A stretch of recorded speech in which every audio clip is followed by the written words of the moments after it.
Hello दोस्तों, मैं प्राची एक बार फिर हाजिर हूँ अपनी कहानी का एक और नया एपिसोड लेकर। ये कैसी सरगोशी है जो दिल में होती है, बिन आहट बिन दस्तक ये आहट होती है। कोई नाम नहीं, कोई चेहरा नहीं, बस एक मीठी सी हलचल महसूस होती है। खामोशी में अब धुन बजती है कोई, तन्हाई में भी अब संग चलती है कोई। नजरें उठती नहीं फिर भी सब दिख जाता है। ये कैसा एहसास है जो खुद ब खुद बन जाता है। पहले एक हल्की सी धूप सा लगा, फिर धीरे धीरे पूरा आसमां बन गया। डर लगता है गहरे से, डर लगता है खोने से। ये इश्क है जो चुपके से दिल में बस गया। हर धड़कन अब उसी का नाम लेती है, हर सांस में बस उसी की खुशबू रहती है। ये दिल में पनपता प्यार अब रोका नहीं जाता। ये वो मीठा जख्म है जिसे छिपाया नहीं जाता। माय रूट लवर, सारा का हैंडसम खड़ूस के लिए जागता प्यार। वही सारा भी सूप फिनिश करके मीनाक्षी को कहने लगी, सुन मीनाक्षी, प्लीज थोड़ी देर मेरे पास बैठ जाना। इन 2 दिन में इतना कुछ हो गया मेरे साथ कि मुझे समझ ही नहीं आ रहा है कि चल क्या रहा है, यहाँ पे हो क्या रहा है मेरे साथ। पता है, कभी कभी लगता है कि भगवान की पता नहीं क्यों फुल मज़े लेने के मूड में है मेरे साथ। तभी तो 2 दिन से मेरा सैंडविच बना कर रखा है। कभी बुआ कुछ कह देती है तो वो कभी खड़ूस हैंडसम ऐसे बिहेव करने लग जाता है जैसे उसे सबकी चिंता हो।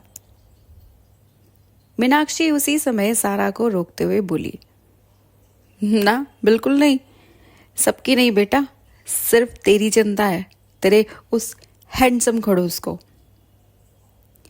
सारा शर्मा कर एक हल्की सी स्माइल देते हुए बोली, चल ऐसा वैसा कुछ भी नहीं है।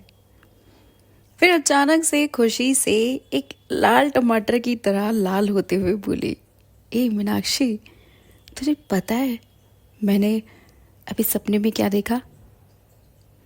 मीनाक्षी एक लंबी सांस लेते हुए सारा की तरफ देखती है और कहने लगी, अगर ना कर दूंगी तो तब भी तो क्या मुझे नहीं बताएगी? सारा मीनाक्षी को बातों को हंसी में टालते हुए बोली, सुन, मैंने सपने में देखा कि मैं बेहोश हो गई हूँ किचन में और वो हैंडसम खड़ूस मुझे अपनी बाहों में उठाकर ले जा रहा है। हाय, ऐसा सपना सिर्फ सपने में ही हो सकता है, असल में तो हाथ भी ना मिलाए। मीनाक्षी उसकी बात सुनते ही जोर जोर से हंसने लग गई और बोली, सपना? सच में सपना? सारा बेचारा वाला मुंह लेकर कहने लगी, अब अगर ऐसा सपना आ गया तो इसमें मेरी क्या गलती है? इसमें इतना हंसने वाली बात क्या है? मीनाक्षी कुछ समय तक पेट पकड़कर जोर जोर से हंसती रही और थोड़ी देर के बाद शांत होकर फिर सारा से बोली, बुद्धू, ये सपना नहीं था, हकीकत में तेरे हैंडसम खड़ूस ने तुझे अपनी बाहों में उठाया था और यहाँ सर्वेंट क्वार्टर में पटक कर चले गए थे। ओ, मेरा मतलब है यहाँ छोड़कर चले गए थे। अब मीनाक्षी सारा के हाथों से मेडिसिन और पानी का ग्लास लेते हुए बोली, अब तो मैडम बेहोश हो चुकी थी वही किचन में और सब घबरा गए। फिर डॉक्टर को बुलाया, उससे तुझे रेस्ट करने के लिए कहा। अब सर ने पूरा 1 हफ्ता तुझे रेस्ट के लिए दिया है। तेरे खाने पीने, मेडिसिन, ड्रेसिंग सबकी जिम्मेदारी मुझे दी है। सच यार, तेरा बढ़िया है, आते ही खातिरदारी करवा ली। वाकई में यहाँ तो तू पहली ऐसी कुक होगी जिसने अपनी खातिरदारी के लिए खुद मालिक से करवाई है भाई। वैसे इस बात से मुझे ये तो पता चला कि सर बिल्कुल नारियल की तरह है, बाहर से सख्त है और अंदर से कोमल। वो जैसे दिखते हैं वैसे है नहीं। अब ये बात सुनकर सारा अंदर ही अंदर खुश हो जा रही थी। उसे लगा कि कहीं सर उसे पसंद तो नहीं करने लगे हैं, लेकिन उसने ये बात जाहिर नहीं होने दी।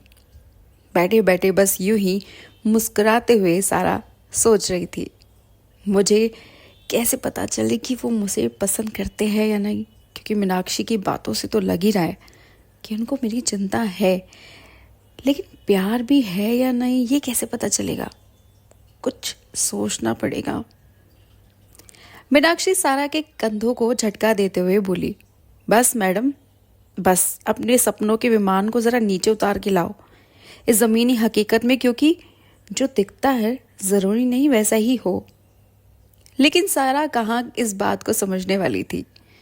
अब उसे इस बात की धुन सवार हो गई कि वो जल्दी ठीक होकर पहले ये जानकर ही रहेगी क्या वाकई में वो खड़ूस, वो हैंडसम खड़ूस भी उसे चाहता है। मीनाक्षी सारा को वापस लेटने का इशारा करते हुए बोली, चल यार, अब तू थोड़ा आराम कर, मैं जाती हूँ, बहुत काम है यार, अपना तो करना ही, साथ में तेरा भी काम करना है यार। चल, अभी तू नहीं है तो तेरे काम की जिम्मेदारी तो मेरे ही सर पे है ना, मेरे कंधों पे है, बेचारे से नाजुक कंधे। इतना कहकर वो वहां से चली गई। उधर कृति अब परेशान हो गई ये सोचकर कि भाई को असल में हुआ क्या है। इस बात का पता चले तो कैसे चले और कौन बताएगा, क्योंकि सुबह से अभी तक इस घर में इतना कुछ हो चुका है उसे खुद ही नहीं पता, लेकिन पता करे तो किससे? बस यही सोचते वो सीढ़ियां उतरकर सीधे गार्डन एरिया की तरफ बढ़ रही थी कि सामने से उसे मीनाक्षी आती हुई दिखाई दी। कृति मीनाक्षी को रोकते हुए बोली, मीनाक्षी सुनो, आज कुछ हुआ है क्या घर में? मेरा मतलब है, ना सारा दिखाई दी और अभी तुम भी काम के समय सर्वेंट क्वार्टर में थी, कुछ हुआ है क्या? मीनाक्षी अपनी नजरों को नीचे करते हुए बोली, यस मैम। कृति चौंकते हुए बोली, क्या हुआ? मीनाक्षी बोलना शुरू करती है, मैडम, सारा आज थोड़ा सा जल गई, मेरा मतलब है उसके हाथ और पैर झुलस गए, इसलिए उसको 1 हफ्ते का आराम दिया है। अब कृति चौंकते हुए, जल गई? कैसे? क्या हुआ उसे? सुबह तक तो वो ठीक थी, फिर अचानक से कैसे? मीनाक्षी बात को आगे बढ़ाते हुए बोली, अर्नब सर की वजह से। वो दरअसल सारा के पीछे आकर खड़े हो गए थे और सारा को पता ही नहीं चला। जैसे ही वो पलटी तो पूरा का पूरा गरम सब्जी वाला बोल उसके ऊपर पलट गया। सर के ऊपर भी गिरा, लेकिन सर को ज़्यादा नहीं लगी। सर को देखने के चक्कर में किसी ने सारा को नोटिस ही नहीं किया और उसको ज़्यादा परेशानी हो गई, और जब तक उसकी फर्स्ट एड करते वो घबरा कर बेहोश हो गई। अभी वो रेस्ट पर है 1 हफ्ते के लिए और उसकी जिम्मेदारी मेरी है हर चीज़ की। इतना बोलकर मीनाक्षी चुप हो गई। कृति को सारा के लिए बहुत बुरा लगा, क्योंकि सभी लोगों में आज तक उसे सारा को दोस्ती सबसे हटकर लगी। अब वो मीनाक्षी को जोर देकर पूछने लगी, क्या और भी कुछ हुआ है जो मुझे पता चलना चाहिए? मेरा मतलब है, माँ के साथ कुछ हुआ है या माँ ने किसी से कुछ कहा? क्या मीनाक्षी कृति को बुआजी और सारा के बीच हुई उस लड़ाई और अर्नब के बीच बचाव के बारे में बताएगी, या फिर बुआजी की बेटी समझकर चुप रहेगी? क्या कृति वाकई में अर्नब और सारा के मन में जो प्यार का समुद्र गोते खा रहा है, उफान मार रहा है, क्या उसके बारे में वो पता लगा पाएगी? और अगर वो पता लगा भी लेती है तो क्या वो ये सब बुआजी को बताएगी उनकी नज़रों में अपने आप को अच्छा बनाने के लिए? क्या है इस कहानी की सच्चाई? क्या है इस कहानी का अंत? और क्या है इन दो प्यार करने वालों की मंजिल? जानने के लिए जुड़े रहिएगा हमारी इस कहानी के साथ माय रूड लवर सिर्फ और सिर्फ स्टोरी मिनी एक्स पर। प्यार में गहराई, सच्चाई और अपनेपन की ज़रूरत होती है, तभी तो ये प्यार की परिभाषा होती है।